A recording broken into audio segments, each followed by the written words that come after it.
Saga Sounds.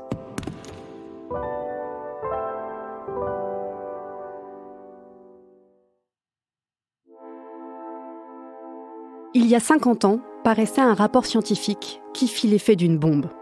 Le rapport Meadows, publié en 1972 par des chercheurs du MIT, un célèbre institut de recherche américain, alertait sur les dangers que nous fait courir une croissance économique illimitée dans un monde aux ressources finies. Pourtant, depuis, nous n'avons pas changé de trajectoire. Pire, on a accéléré. Je m'appelle Audrey Boelly et je suis journaliste scientifique. Comme beaucoup, je m'inquiète pour l'avenir de mes 2 filles et des enfants de leur génération. Alors, j'ai voulu savoir où nous en étions aujourd'hui, 50 ans après la publication du rapport Meadows, et maintenant que nous sommes entrés dans l'ère de la surproduction et de la fast fashion. Dans ce podcast, je mènerai mon enquête en interrogeant des experts et des scientifiques pour tenter de répondre à ces questions vitales. S'est-on rapproché des limites planétaires ? Les a-t-on déjà dépassées ? Est-il possible d'envisager un avenir où l'activité humaine n'épuiserait pas les ressources de notre seule planète, dont nous et l'ensemble du monde vivant dépendons pour notre survie ? Agriculture, pêche, surexploitation de ressources naturelles comme l'eau ou le sable. Nous l'avons vu dans les épisodes précédents, les activités humaines ont de graves conséquences sur les écosystèmes. Les chiffres parlent d'eux-mêmes. Les 3/4 des environnements terrestres et près de la moitié des environnements marins sont sévèrement altérés. Les populations de vertébrés ont décliné de 60% en 40 ans et la moitié des récifs coralliens a disparu au cours des 3 dernières décennies. La biodiversité s'érode à une vitesse alarmante et nous serions même entrés dans la 6e extinction de masse, 65 millions d'années après celle qui a vu disparaître les dinosaures. Cette sombre réalité décrite par les scientifiques, nous pouvons l'apercevoir en partie dans notre vie quotidienne. Mes souvenirs d'enfance sont peuplés de papillons qui coloraient l'été le jardin de mes grands-parents. Aujourd'hui, quand mes filles peuvent en observer un, c'est un événement. Je me souviens de mes pas dans les champs qui faisaient s'élever en gerbes des dizaines de sauterelles et du pare-brise de la voiture recouvert d'insectes quand on partait en week-end. Plus rien de tout cela aujourd'hui. Comment ces changements ont-ils pu se produire en si peu de temps ? Pire, mes filles et leur génération ne porteront pas la mémoire de ce monde rempli d'insectes. Une forme d'amnésie environnementale qui touche une génération après l'autre, changeant au fil de l'eau la perception de la normalité, comme la grenouille qui ne s'aperçoit pas qu'on augmente progressivement la température de l'eau de son bassin. Pour éviter de finir comme la grenouille de l'histoire, c'est maintenant que nous devons ouvrir les yeux. Quelles sont les causes de cet effondrement de la biodiversité ? Pourquoi devons-nous nous en soucier et comment stopper cette destruction du vivant ? Pour en parler, j'ai le plaisir de recevoir Sandra Lavorel. Bonjour. Bonjour. Sandra Lavorel, vous êtes écologue, directrice de recherche au CNRS et membre de l'Académie des sciences. Vous êtes l'une des autrices du rapport de l'IPBES, la plateforme internationale pour la biodiversité et les services écosystémiques, qui est l'équivalent du GIEC pour la biodiversité. Et vous présidez aussi la déclinaison de cette plateforme sur le territoire français. Vos travaux de recherche portent sur le fonctionnement des écosystèmes en réponse aux changements globaux et sur les services que nous rendent ces écosystèmes. Sandra Lavorel, j'évoquais en introduction la disparition des insectes autour de nous. Est-ce que c'est aussi ce que disent les chiffres ? Tout à fait. Donc, nombre d'études à l'échelle européenne, certaines dans nos régions et à l'échelle globale, indiquent que non seulement certaines espèces d'insectes sont en danger, mais ce sont les nombres d'insectes qui sont présents, leur densité, qui sont en fort déclin. Quelque chose dont il est légitime de beaucoup s'inquiéter. Et est-ce que ce recul des populations d'insectes, ça a aussi un impact sur d'autres animaux, comme les oiseaux par exemple ?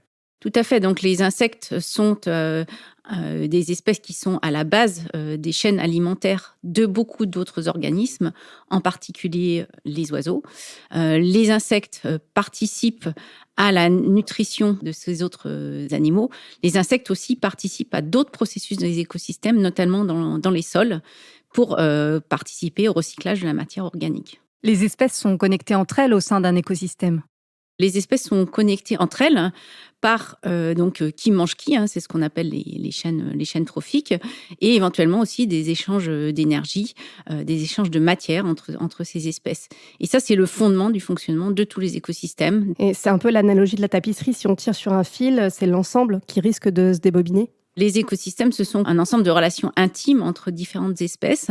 Ces connexions, elles sont plus ou moins étroites, mais ce que l'on sait, c'est que ce réseau, il est très fortement connecté. Et si on en détruit une partie, la perturbation risque de se propager à l'ensemble du système. Comment expliquer la disparition des insectes et des pollinisateurs comme les abeilles ? Donc, il y a de multiples causes. Il y en a une qui est très bien établie, ce sont les pesticides. Il n'y a aucun doute sur leur rôle dans la disparition des insectes, dans l'affaiblissement de leur nombre. Sont aussi en cause, selon les régions, les changements du climat. Et puis, bien entendu, la perte des habitats pour ces insectes. À quel point est-on touché par un recul de la biodiversité en France ? Eh bien, le recul de la biodiversité touche la France tout comme le reste du monde. Vous avez évoqué l'exemple des insectes. C'est aussi le cas très notoirement pour les oiseaux, et en particulier les oiseaux dans les zones agricoles, qui ont très fortement diminué au cours des dernières décennies. On parle de début d'une 6e extinction de masse du vivant. Qu'est-ce que ça veut dire exactement ? Alors, cette crise d'extinction, elle réfère à deux choses. À la fois l'amplitude, le nombre d'espèces qui s'éteignent, et la rapidité à laquelle ça se produit. Donc, ce qu'il faut savoir, c'est que dans l'histoire de la Terre, l'histoire géologique, on a eu d'autres crises d'extinction, mais on a aussi à tout moment des espèces qui s'éteignent et des espèces qui apparaissent. Donc, on estime que ce taux de base, il est environ d'une espèce éteinte pour 10 000 espèces et par siècle. Donc, c'est pas négligeable. Et ce que l'on estime aujourd'hui, alors tous les scientifiques ne sont pas encore d'accord, c'est que le taux actuel est de 100 à 1000 fois plus élevé que ça. Pour quelles raisons se sont produites les précédentes extinctions de masse ? Alors, on ne le sait pas toujours. Le cas des dinosaures est celui qui est le mieux connu du grand public. Donc, de manière générale, ça peut être des événements climatiques brutaux. Donc, par exemple, liés à des changements dans la rotation de la Terre, dans sa position par rapport au Soleil.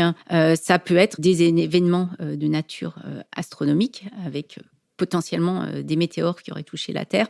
En tout cas, ce sont toujours des causes qu'on appellera géologiques. Et là, c'est la première fois que c'est une seule espèce qui provoque une extinction de masse sur notre planète. Oui, donc l'humain est la première espèce qui, par sa densité, mais aussi son emprise sur tous les écosystèmes, est capable d'ainsi impacter absolument toutes les autres espèces. Si rien ne change, combien d'espèces sont menacées d'extinction à l'avenir ? Alors, on estime que dans le siècle à venir, on pourrait perdre jusqu'à 1 million d'espèces. Donc ça, c'est toutes espèces comprises. Bien sûr, ça ne va pas être 1 million d'espèces d'oiseaux. Ça comprend aussi des espèces peut-être qu'on ne connaît même pas. Les études concluent que la limite planétaire concernant la biodiversité est dépassée. Qu'est-ce que ça signifie concrètement ? La notion de limite planétaire, elle cherche à identifier des seuils au-delà desquels le système Terre, la planète Terre, se trouve dans une configuration où elle peut changer, basculer à tout moment. Alors pour la biodiversité, on a du mal à avoir des seuils. On n'est même pas sûr de ce que veut dire un seuil de biodiversité à l'échelle de la planète. Toujours est-il que si on prend cette métaphore de limite planétaire, donc plutôt en tant que concept qu'en tant que chiffre, on estime effectivement que les changements de biodiversité en cours ont le potentiel de modifier le fonctionnement de tous les écosystèmes. Et est-ce qu'il faut s'attendre à ce que le changement climatique que vous avez évoqué accélère ce phénomène ? Le changement climatique n'est pas du tout la première cause de menace sur les espèces actuellement. Ce qui est très important de comprendre, c'est que le changement climatique va amplifier en fait les effets de toutes les autres menaces sur la biodiversité. La biodiversité, c'est pas seulement les grands animaux, mais aussi beaucoup d'organismes qui sont peu visibles. Dans un gramme de terre, par exemple, il y a jusqu'à 1 milliard de micro-organismes. Est-ce qu'on peut dire que nos activités affectent toutes les formes de vie à toutes les échelles ? Alors, nos activités affectent sans aucun doute la plupart des formes de vie de plusieurs façons. D'abord, en modifiant les habitats des espèces, donc pas d'une espèce en particulier, mais par exemple, quand on perd de la surface d'un écosystème, j'évoquais tout à l'heure les forêts tropicales, mais c'est la même chose. On a perdu beaucoup de surface de zones humides. On modifie beaucoup des habitats, par exemple les plateaux continentaux en mer.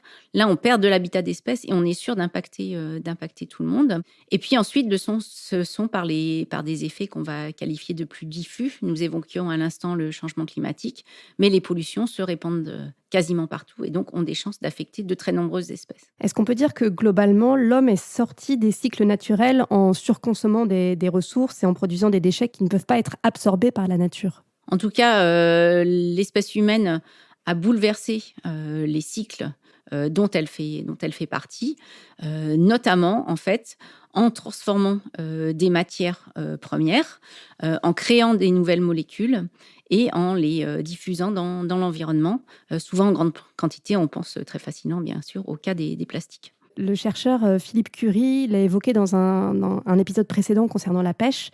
La perte trop importante de certaines populations d'animaux peut parfois faire basculer tout un écosystème, comme en Namibie où la surpêche des sardines et des anchois a conduit en fait à la quasi-disparition de ces poissons au profit de grandes quantités de méduses. Est-ce qu'on pourrait observer aussi ce type de basculement dans des écosystèmes terrestres? Tout à fait. Dans les écosystèmes terrestres, l'exemple qui est le mieux démontré aujourd'hui concerne les zones arides. On a une transformation de ces écosystèmes, donc en plusieurs étapes. Une perte de recouvrement de la végétation, puis une perte de la fertilité des sols. Oui, une étude récente démontre aussi le risque de basculement de l'écosystème de la forêt amazonienne qui pourrait devenir une savane, ce qui évidemment serait une catastrophe. La cause, c'est le changement climatique, mais aussi la déforestation, due en grande partie à l'augmentation des cultures de soja pour nourrir les animaux d'élevage. Ces animaux d'élevage, ils représentent plus de 90% de la biomasse des mammifères non humains. Est-ce que ce chiffre impressionnant symbolise bien notre emprise sur la nature? Tout à fait. Donc on a évoqué différentes façons dont l'humain impacte la nature. Mais ça, c'est encore un autre exemple qui est très, très important et qui, de fait, inquiète beaucoup les scientifiques aujourd'hui. Du fait de la densité de ces animaux domestiques, en fait, on a toute une partie très, très importante du fonctionnement des écosystèmes qui est en fait divertie vers ces animaux dont le bénéfice est seulement pour les humains. On exploite aussi les animaux sauvages à travers la pêche, mais aussi par la chasse et le commerce de ces animaux. Tout à fait. Donc, le prélèvement direct des animaux sauvages et des plantes sauvages aussi fait partie des causes majeures de perte de la biodiversité et de sa modification. En France, la chasse tue chaque année au moins 22 millions d'animaux. Et sur les 90 espèces qu'on est autorisé à chasser, il y en a près d'un tiers qui sont menacées ou quasi menacées. Est-ce que ces espèces-là devraient être sanctuarisées? Donc la protection des espèces, c'est une mesure donc qui est réglementaire, hein, c'est une mesure internationale. La France est signataire donc de la Convention pour la protection pour la biodiversité. Donc ce qu'on serait tout à fait en droit d'attente, c'est que cette réglementation soit souveraine par rapport aux autres réglementations locales pouvant être la France ou des régions, concernant les espèces chassées. Parmi les causes de perte de biodiversité, vous évoquiez aussi la pollution. La production de produits chimiques a été multipliée par 50 depuis les années 50 et des millions de tonnes de plastique finissent chaque année dans l'océan. Une étude vient d'ailleurs de paraître démontrant que nous avons dépassé la limite planétaire relative à la pollution.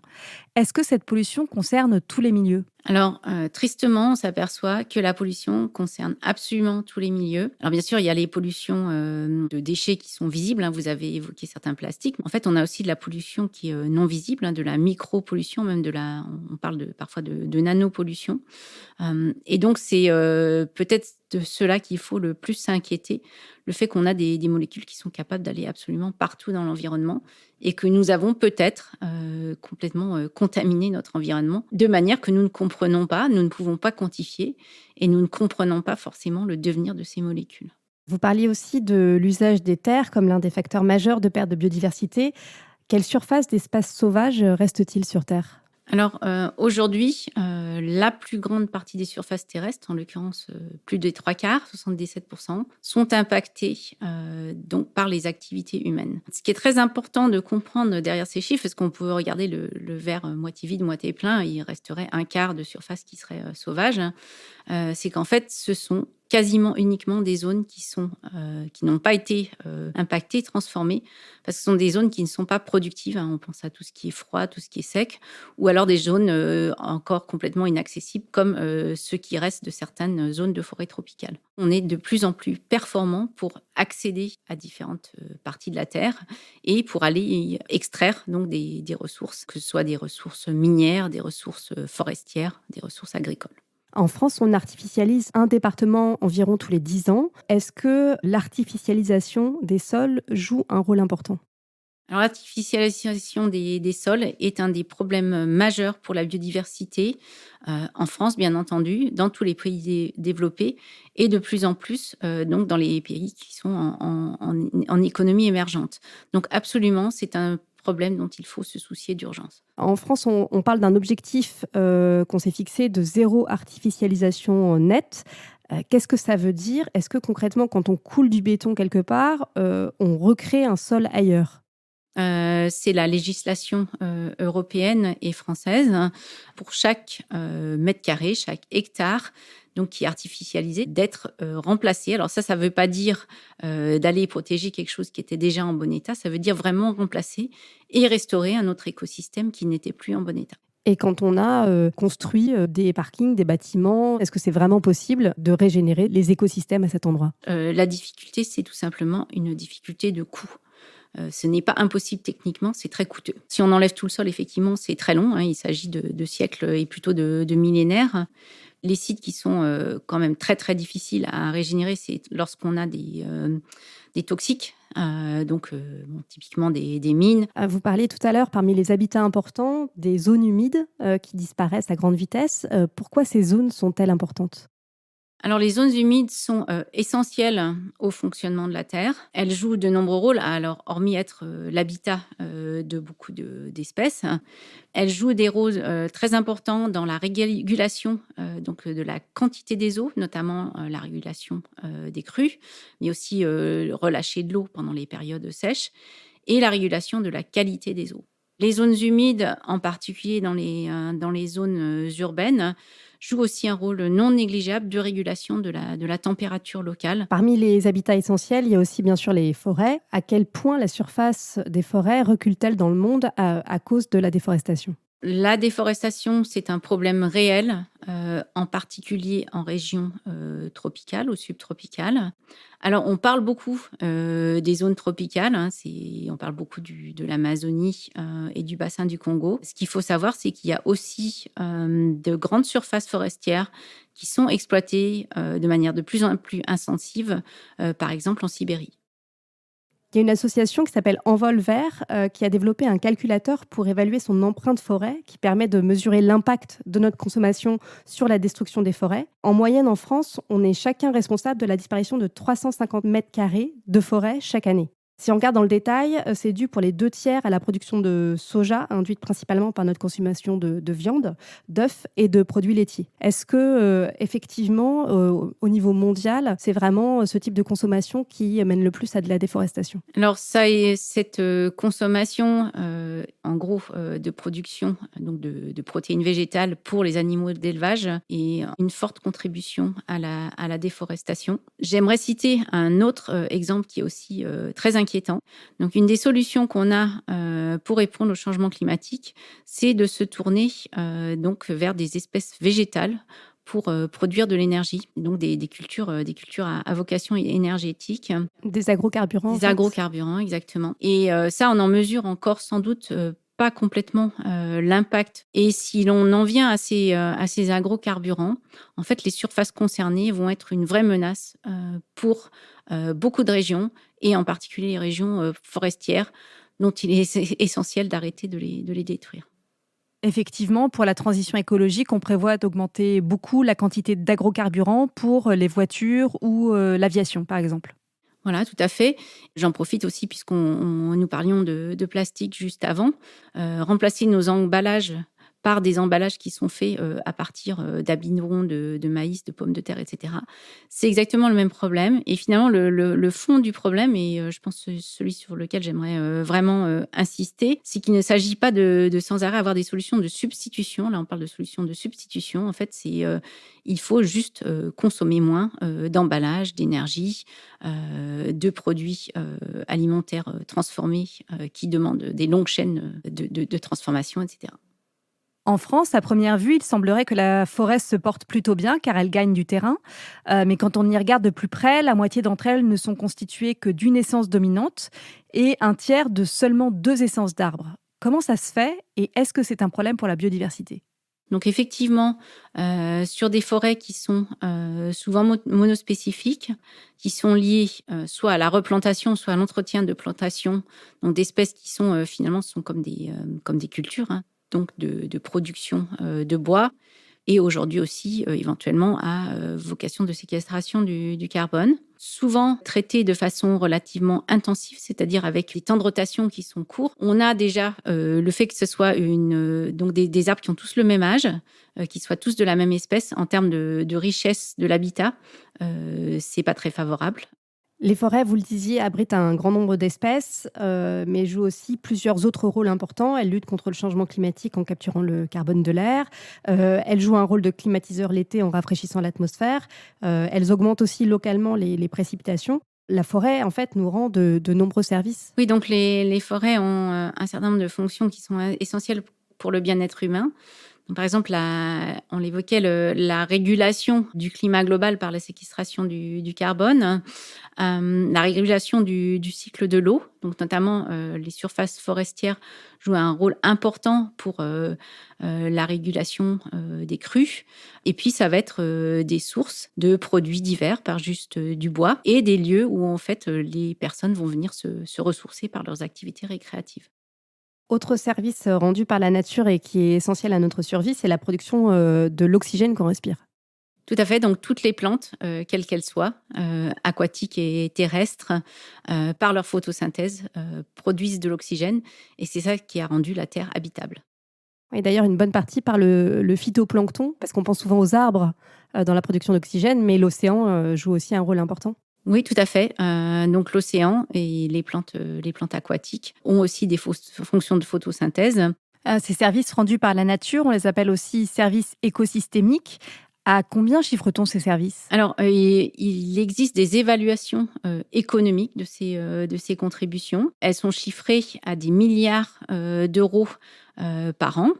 Personnellement, je ne suis pas forcément favorable à uniquement exprimer ces valeurs en termes monétaires. Par exemple, allez me dire à combien vous chiffrez en fait le bien-être que vous obtenez d'une promenade dans la nature pendant votre week-end. Est-ce que l'un des intérêts de chiffrer ces contributions, c'est pas aussi de démontrer que les destructions, elles ont un coût, alors qu'on pense souvent que finalement, elles sont gratuites ? Les économistes raisonnent souvent en ce qu'on appelle des coûts marginaux, c'est-à-dire combien ça coûte de réparer, par exemple, une perte. Si je me débarrasse d'une zone humide qui régulait la qualité de l'eau, combien va me coûter la centrale d'épuration à construire et à faire fonctionner qui donne cette même fonction. Donc ça, c'est un raisonnement qui est efficace et qui est efficace notamment justement dans le domaine de comptabilité des entreprises pour faire prendre en compte en fait les bénéfices de la nature et les coûts de sa destruction. Raisonner en termes de services écosystémiques ou de contribution, vous le disiez, c'est forcément réducteur. Il y a d'autres raisons qui devraient nous motiver à cesser de détruire le vivant. Par exemple, en quoi une plus grande biodiversité permet de mieux faire face au changement climatique ? La biodiversité, comme on l'a dit, contribue à de nombreuses fonctions de la nature, notamment la séquestration du carbone. Ça, c'est important, mais ce qui est d'autant plus important, en fait, c'est que la principale contribution de la biodiversité, c'est sa contribution à la stabilité de ses fonctions face au changement climatique. Donc, que ce soit par rapport à la variabilité annuelle du climat, dont on sait qu'elle va s'amplifier, elle a déjà commencé à s'amplifier, mais aussi pour répondre donc, à des événements plus extrêmes. La nature, c'est aussi un immense réservoir de gènes et de molécules intéressantes pour la recherche. Par exemple, plus de la moitié des médicaments aujourd'hui sont tirés des végétaux. Est-ce que ça aussi, c'est une raison de protéger le vivant ? Alors tout à fait, donc c'est ce que les économistes appellent la valeur d'option de la nature, à savoir qu'il y a des usages qui ne sont pas encore connus aujourd'hui. On découvre effectivement régulièrement des molécules dans les plantes, mais beaucoup dans les champignons récemment, par exemple, et aussi, par exemple, dans des organismes, des animaux marins, donc des écosystèmes marins profonds, dont on ignorait jusque-là la valeur et qui peuvent être utilisés à des fins en particulier pharmaceutiques, voire même alimentaires. Vous évoquiez tout à l'heure les balades en forêt. Est-ce qu'on a aussi besoin de la nature pour notre équilibre personnel ? Alors ça, c'est très bien démontré, en particulier en milieu urbain, mais pas uniquement. Aujourd'hui, on a de très très bonnes preuves des bénéfices, donc bien entendu physiques, par l'activité physique, par le fait simplement d'aller respirer un air plus ou moins bon, mais en tout cas moins mauvais que celui d'un centre-ville, dans des espaces de nature, mais aussi des bénéfices qui vont être psychologiques, individuels, et ce dont on parle peut-être moins souvent, des bénéfices qu'on va qualifier de collectifs sociaux. Donc le fait que les gens vont dans la nature pour se retrouver entre eux a des bénéfices tout à fait tangibles sur la santé des personnes. Et est-ce qu'une des raisons de préserver la biodiversité, c'est pas tout simplement qu'on en fait nous-mêmes partie? Alors absolument. Nous restons une espèce parmi d'autres. Nous sommes rappelés à notre modestie par certains événements climatiques de temps en temps, des événements géologiques ou par exemple les pandémies. Et il est temps que nous nous rappelions quelle est notre place dans cette nature. Pourtant, on a tendance à penser que l'homme se trouve en dehors et même au-dessus de la nature. D'où vient ce biais et faut-il faire évoluer ce point de vue? Alors effectivement, nos sociétés occidentales sont dans un paradigme de séparation de l'homme de la nature. Ce qui est intéressant, c'est qu'en tant qu'occidentaux, d'avoir conscience que ce n'est pas le cas dans toutes les sociétés. C'est une chose à laquelle s'intéresse beaucoup l'IPBES. Dans beaucoup de sociétés indigènes, on n'a pas du tout la même relation à la nature, où soit l'homme fait partie de la nature, soit l'homme, en fait, a une responsabilité par rapport à l'état de la nature.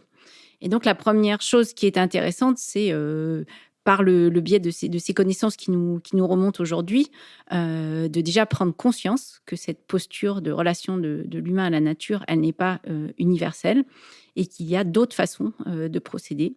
Oui, parmi les démarches en faveur d'un changement de la manière de considérer la nature, il y a celle d'associations comme Wild Legal en France, qui cherchent à établir de véritables droits de la nature.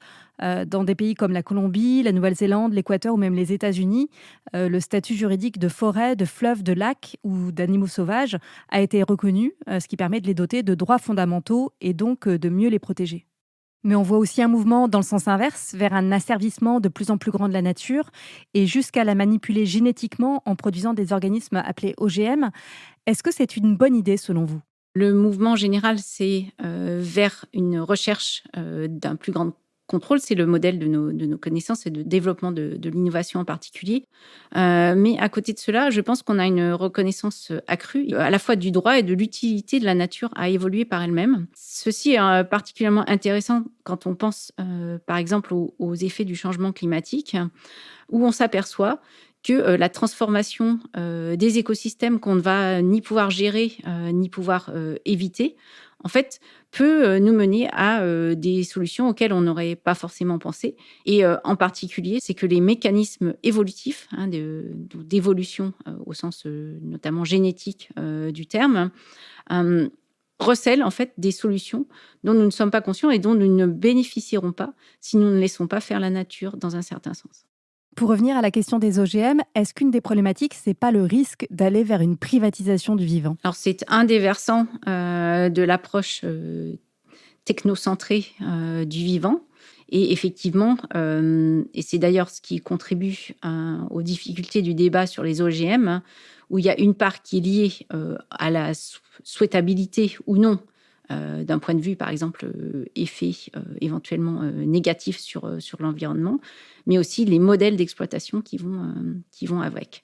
Et donc, dans toutes les recherches sur la nature et sur la biodiversité aujourd'hui, on prend de plus en plus conscience de la nécessité de se soucier de l'équité des bénéfices retirés de la nature entre différentes populations, et notamment entre des structures privées, et en particulier des entreprises, et d'autres parties de la population. Oui, surtout dans un monde où le réservoir de ressources naturelles va se réduire à mesure que la population augmente et qu'on détériore notre environnement.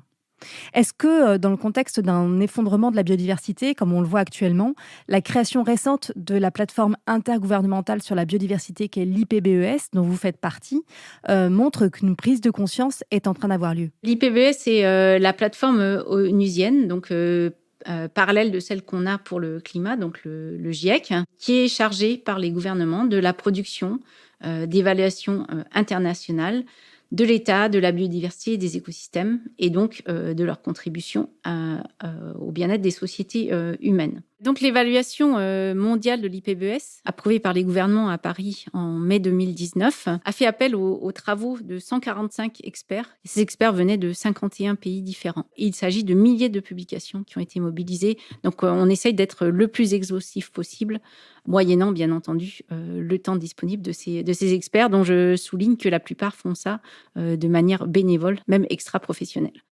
Parmi les recommandations de l'IPBES, on retrouve des pistes qui ont été évoquées par les scientifiques que j'ai reçus dans des épisodes précédents, comme l'agroécologie, une approche écosystémique de la pêche ou encore une meilleure gestion de la ressource en eau douce. Effectivement, donc ce sont toutes des recommandations qui sont importantes. Je prendrai le cas de l'agroécologie. Les éléments qu'on trouve dans ces rapports en termes de bénéfices pour la biodiversité, ils sont particulièrement intéressants parce qu'ils intersectent aussi, par exemple, avec les bénéfices pour le climat. Et à ce titre, l'IPBES et le GIEC ont produit donc, en 2021 un rapport conjoint sur les impacts mutuels entre biodiversité et climat, et surtout les solutions conjointes qui mettent bien en avant l'agroécologie parmi l'une des solutions. On a parlé tout à l'heure des pollutions qui ont un gros impact sur la biodiversité. Est-ce qu'il faudrait arrêter complètement l'utilisation des pesticides ? Je pense que les pesticides de synthèse, et en particulier donc, ceux que nous connaissons actuellement, qui par ailleurs sont dérivés du pétrole, il faudra essayer de s'en débarrasser le plus possible. Un autre levier majeur serait la sanctuarisation d'aires protégées sur 30% de la surface terrestre sur terre et en mer. C'est ce que recommande l'IPBES. Où en est-on sur ce point ? Il est déjà atteint dans certaines régions du monde, dans certains pays. En France, on n'en est pas trop loin et on va sans doute pouvoir y arriver. Ce qu'il faut savoir, c'est que derrière ces chiffres, en fait, ces 30%, ils sont habituellement constitués des zones qui ne sont pas productives, qui ne sont pas celles qui sont convoitées pour l'exploitation des écosystèmes. Et donc, si c'est pour atteindre ce chiffre en ne se débarrassant, entre guillemets, que des zones finalement dont on ne sait pas quoi faire d'autre que de la conservation de la nature, c'est pas comme ça qu'on va arriver à des résultats en termes d'endiguement de la crise de l'extinction dans laquelle nous sommes actuellement. Et aujourd'hui, les aires protégées, est-ce qu'elles le sont vraiment ? Il y a différents statuts de protection, allant de statuts de protection stricts et jusqu'à des mesures qui sont des protections beaucoup plus partielles. En fait, une des difficultés qu'on a aujourd'hui, on n'a aucune idée du bénéfice consolidé de l'empilement de ces différents outils de protection. Et ça reste un grand obstacle à évaluer ce qu'on a et ce dont on a besoin encore pour progresser. Donc, si je résume, l'important, c'est pas de pouvoir afficher un chiffre de 30% d'aires protégées, mais que ces aires soient vraiment protégées, ce qui n'est pas le cas aujourd'hui, puisque la plupart d'entre elles autorisent des activités humaines. On a réintroduit avec succès différentes espèces disparues localement, notamment de grands prédateurs comme l'ours ou le loup. Faut-il poursuivre cet effort ? D'un point de vue dynamique naturelle, il est bien entendu très intéressant d'avoir des écosystèmes qui sont renforcés, notamment en prédateurs, puisqu'on les avait véritablement perdus. On a parlé tout à l'heure de l'impact de la chasse et du commerce des animaux sauvages. Est-ce qu'il faudrait mieux réglementer ces activités, à la fois pour préserver la biodiversité, mais aussi pour réduire les risques d'épidémies comme celle de la Covid-19 ? Eh bien là, on a vraiment besoin de renforcer la réglementation. Les instruments, en fait, pour pallier à ces problèmes sont bien entendu d'ordre réglementaire, mais ils sont aussi beaucoup du domaine de l'éducation, de la prise de conscience, mais encore plus de la réflexion sur quelles sont les solutions d'ensemble pour les régions où vivent les gens. On peut penser par exemple aux régions de savane en Afrique, où se développent aujourd'hui des solutions. On essaye que, par exemple, la protection des éléphants et d'autres animaux ne se fasse pas au détriment de la viabilité en fait, pour les populations locales. Une autre source de virus en provenance des animaux, ce sont les élevages intensifs. Est-ce qu'il faudrait arrêter ce mode d'élevage, à la fois pour des raisons sanitaires, mais aussi pour des questions de bien-être animal ? Ce n'est pas un bon mode de production pour plein de raisons, donc ni pour la nature, ni pour la santé humaine. Il faut aussi penser aux effets qui sont un petit peu par rebond, dans la mesure où, par exemple, ces élevages font une consommation, une application très importante d'antibiotiques et de plein d'autres substances qui sont nocives, non seulement pour les animaux qui sont en élevage, mais partout autour. Mais ça veut dire qu'il faut vite se dépêcher de trouver des transitions. C'est comme pour les énergies. On ne va pas changer du jour au lendemain. On sait que c'est un mauvais modèle, donc il faut s'en débarrasser.